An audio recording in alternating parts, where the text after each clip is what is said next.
every game against the Rockets is it's kind of more than just a game. It's also a little bit of a peek into the team that might hold the key to the Suns' offseason, potentially. Ooh. In that, you know what I mean? You kind of know where I'm going with this. That they have your picks. They have a lot of young players.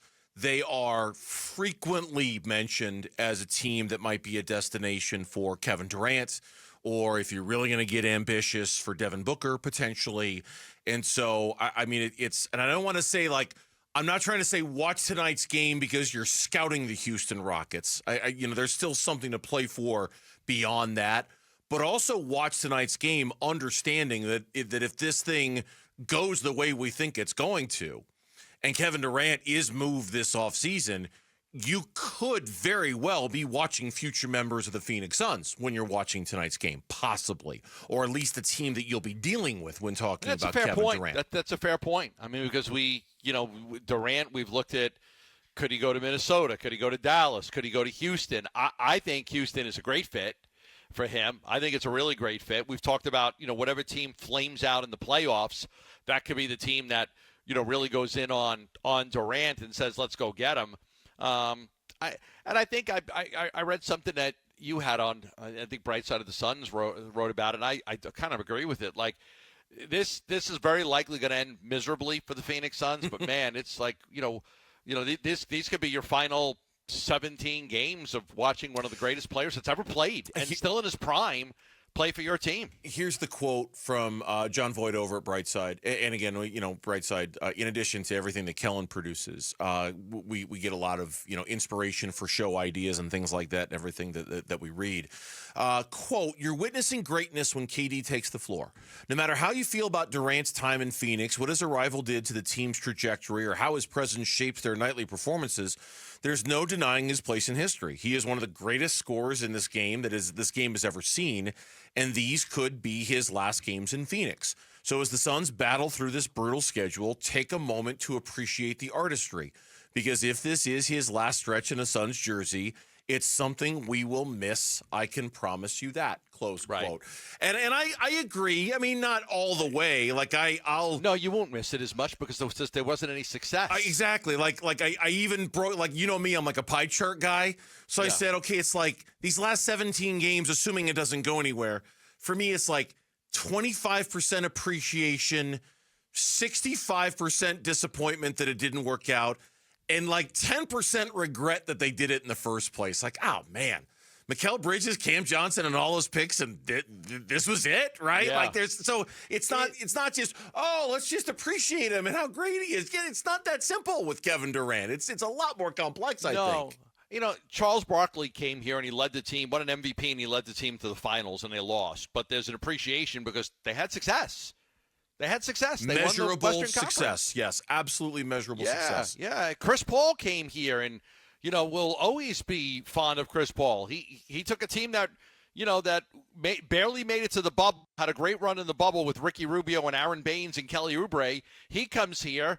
We're thinking, oh, maybe the Suns will get in the playoffs now, and they go to the freaking NBA Finals. So, like Chris Paul, like Kevin Durant is better than just about everybody, yes. But like it's hard to appreciate. It's hard to. He's the of those two, and I'll throw in one more, Steve Nash, who took the team to 3 Western Conference Finals and 2 MVPs. Kevin Durant is the best player of those 4. Right. It's not even close. I mean, he is, right? And this is wrong. Like I mean, I don't know if it's wrong. It's just a pit. Like it's hard to appreciate it. Yeah, you like watching him play, but every time he plays, it's just so frustrating because the team doesn't play well. Exactly. So now you're like, okay, is Kevin Durant a winner? What's up with Kevin Durant? Why is Kevin Durant so great, but they don't win? So it's hard to appreciate Kevin Durant. Like his shot-making ability, I think we're in awe of, and I think we recognize how great it is, but appreciation's something different. Like, I appreciate when somebody does something nice for me. Like, how do you appreciate when a team that was supposed to be a top 3 or 4 team in the West, they're in 11th place? How do you appreciate that?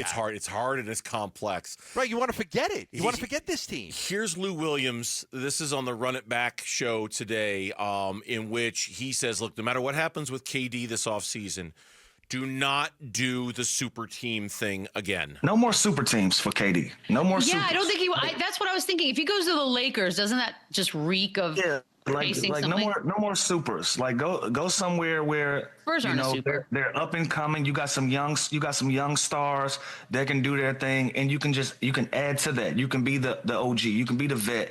You can be the guy that they're gonna throw the ball to when they need a bucket for sure.